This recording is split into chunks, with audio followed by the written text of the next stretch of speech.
Good to Great: Why Some Companies Make the Great Leap and Others Don't, by Jim Collins.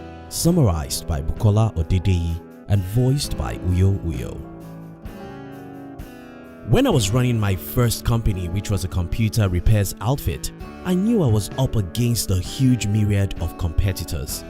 There were a lot of good and not so good companies doing the same thing, and there is a well-known computer village close by, so I decided to pick a factor that will give us a big edge: speed in responding to the client's call. I even went as far as including it in our promotions and adverts. If we are not there in 30 minutes, we'll do it free. Calls started rolling in, prospects who want to take us up on our word. This was our Hedgehog Concept, and by pursuing it relentlessly, we outperformed even bigger companies to become the most desirable in the market.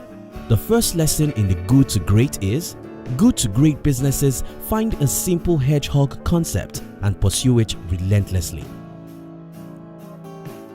By the way, if this is your first time on our channel, welcome, and consider subscribing because we'll help you to read all the world's best books under 7 minutes. Let's move to the second lesson. The advent of technology has done a lot in our world. My father was a master printer, somewhat like a chartered accountant today in the days of his youth. He had a fully equipped printing press. From the Adana letterpress printer, 201 printing machine, a camera, exposing chamber for films and plates, he even had a drawing board with an exotic T-square. He was a master printer. He actually went to Belgium then to do a major purchase of new set of machineries.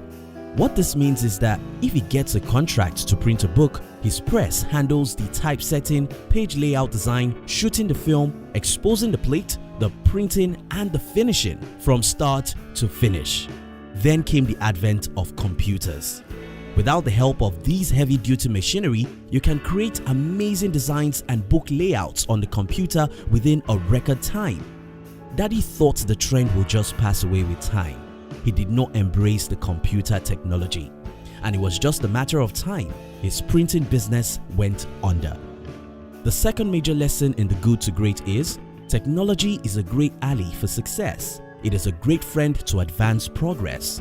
Good to great companies adapt to new trends. While in university, a friend started a business, a bead-making business, which started on a poor note. She was close to despair as she had invested a lot into the business. Then she struck gold. She met a high society girl that loved beautiful things. She introduced the business and offered her a percentage if she would be her partner. In just 6 months, my friend's business was booming. Her partner had brought in a lot of customers. These people could afford to patronize her and kept referring her to others like themselves. In business, giving the right people a chance matters a lot. Hiring qualified people to do the job drives a company to success.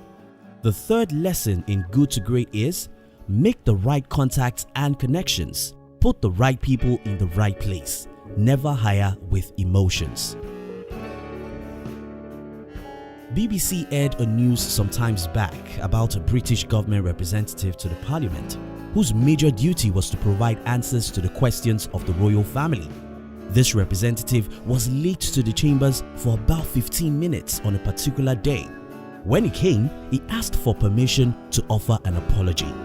He said, "I offer my sincere apologies to Baroness Lister for my discourtesy of not being in my place to answer her question in a very important manner at the beginning of questions.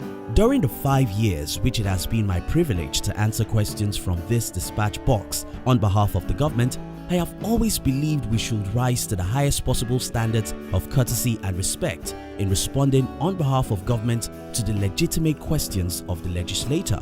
I am thoroughly ashamed of not being in my place, and therefore I shall be offering my resignation to the Prime Minister with immediate effect. I do apologize." The whole house was taken aback. They believed that the government representative was being too harsh on himself. They stretched forth their hands to reach out to him. But that is what good to great companies do, and that is the fourth major lesson in the Good to Great.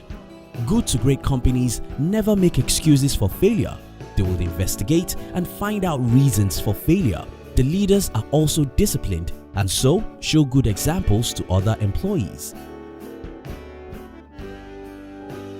Dave Scott was a triathlete. Back in the 1980s, Dave Scott earned the nickname The Man for his intense training regimens and his unrelenting race performances that created a number of wins. A record 6 wins at the Ironman World Championships in 1980, 1982, 1983, 1984, 1986 and 1987. He will bike 75 miles, run 17 miles and swim 12 miles every single day.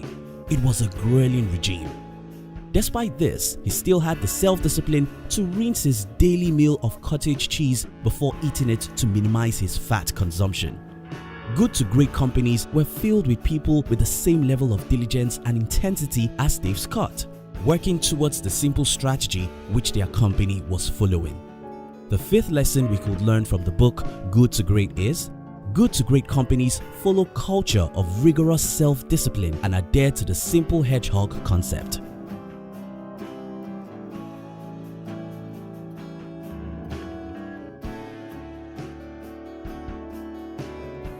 Now, let's discuss. What lessons do you think I missed in this book? What points would you like to add? Which other good books would you like our team to summarize next? We love to receive your comments. If you love the summary, our team will be very happy if you can like this video and share it with your friends on social media. And if you've not subscribed to our channel, subscribe now and turn on the notification because we'll help you to read all the best books in the world within 7 minutes. You can look at the description box to download my free business book, which I call The 13 Secrets School Did Not Teach You About How to Be Rich. Kindly watch the next video we recommend for you in your screen right now. We love you.